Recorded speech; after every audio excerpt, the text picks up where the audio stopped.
আজকে সকাল 11টার সময় জাতীয় সংসদ সচিবালয়ে মাননীয় স্পিকার মহোদয় এবং সরকার দলীয় চিফ হুইপ এবং সাথে ওনার অন্যান্য হুইপ এবং বিরোধী দলীয় চিফ হুইপ এবং অন্যান্য হুইপগণের সাথে সংসদ সচিবালয়ের সংশ্লিষ্ট কর্মকর্তা এবং নির্বাচন কমিশন সচিবালয় থেকে আমার উপস্থিতিতে একটা প্রস্তুতিমূলক রাষ্ট্রপতি নির্বাচন 2026 প্রস্তুতিমূলক একটা আলোচনা সভা হয়েছে। আলোচনা সভায় যে জিনিসগুলোকে নির্ধারণ করা হয়েছে সেটা হচ্ছে যে ভোট কোথায় নেওয়া হবে।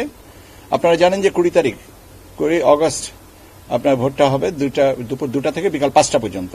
এটা হচ্ছে অধিবেশন কক্ষে ভোটটা গ্রহণ করা হবে। অধিবেশন কক্ষে মাননীয় সংসদ সদস্যরা তারা স্ব অবস্থানে তাদের আসনে বসবেন। আমরা যারা সহায়ক কর্মকর্তা থাকব আমি সহ আমরা তাদের কাছে ব্যালট পেপারটা পৌঁছে দেব।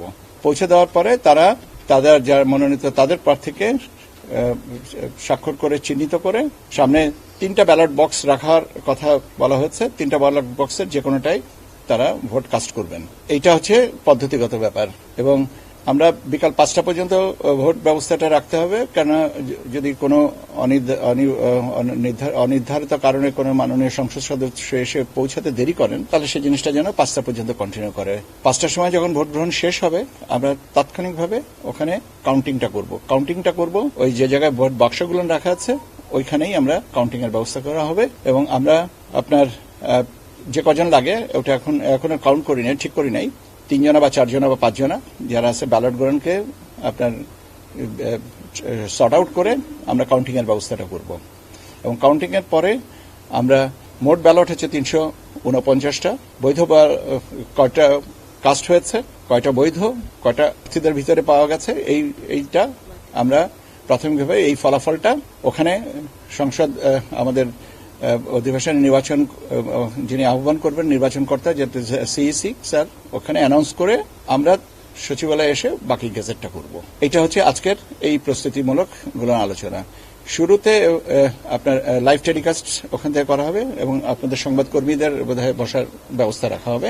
আপনারা যেন আপনাদের নির্ধারিত জায়গায় এটা বসতে পারেন। আমরা এখান থেকে সহায়ক কর্মকর্তা কর্মচারী হিসেবে আমরা 20 জনা আমাদের 20 জনের আমাদের সহকর্মীর নাম আমরা প্রেরণ করব। তাদেরকে আলাদা করে আইডি কার্ড দেওয়া হবে আর সংসদ সচিবালয় থেকে প্রয়োজনীয় সংখ্যক তারা আমাদেরকে সাহায্যকারী কর্মকর্তা দিবেন।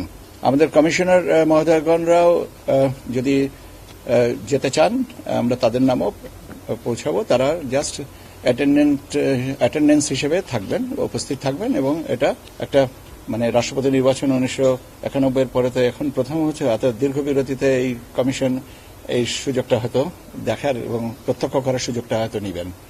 ব্যালট পেপারটা আমরা ছাপাবো এবং ব্যালট পেপারে 2টো পার্ট, একটা মুড়ি আর একটা হচ্ছে ভোট। মুড়িতে 4টা তথ্য থাকে, ব্যালটে ক্রমিক, তারপরে থাকে আপনার যিনি ভোটদাতা তার নাম, তারপরে থাকে বিভক্তি নাম্বার আর তারপরে একটা স্পেস আছে যেখানে আপনার তাকে স্বাক্ষর করে ব্যালটটা নিতে হবে। আর ডান দিকের সাইডটা যেটা ব্যালটটা সেই ব্যালটটায় ওনাকে যারা প্রতিদ্বন্দ্বী প্রার্থী তাদের নামটা থাকবে এবং তার পাশে স্পেস দেওয়া আছে, সেই স্পেসে ওনারা পূর্ণ নাম লিখে স্বাক্ষর করবেন। এটা হচ্ছে এবং আমরা এটা তৈরি করে নিয়ে যাব। তাদের মনোনীত প্রার্থী মানে কি তিনি তাকে ভোট দিবেন পছন্দের প্রার্থী, আমি সেই অর্থে বলছি। আমি মনোনীত বলতে শব্দটা ওই অর্থে না, উনি একজন মাননীয় সংসদ সদস্য যাকে ভোট দিবেন তার নামের পাশে যে স্পেসটা আছে সেখানে তিনি স্বাক্ষর করবেন। এটাই আমি বোঝাতে চেয়েছি। যদি শব্দগত বিন্যাসে ভুল হয়ে থাকে সেটা অনুগ্রহ করে অন্যভাবে নেবেন।